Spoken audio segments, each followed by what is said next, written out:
सखी आपको से बात को कहली का के सखी राम भदार तो घसने बा अच्छा ये ऐसे राम तो खूब बढ़िया रोड खेलत हो यहाँ पे ऐसे करे तो भाजा लागेला तो हार ना हो दो गो सखी एगो छोटो शाखा भी जाते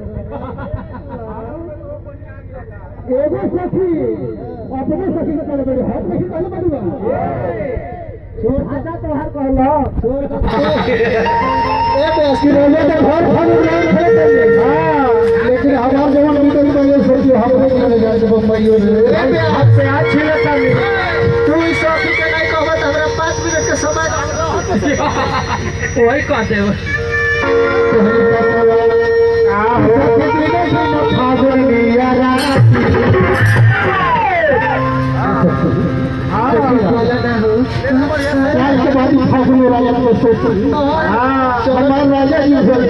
काल के बाद राजा तो महीना होगा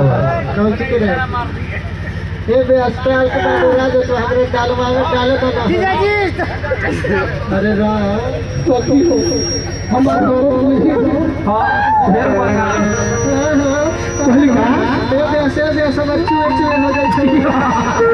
लोरावा तो सखी तीन दिन फागुन दिया रात चलो बाबा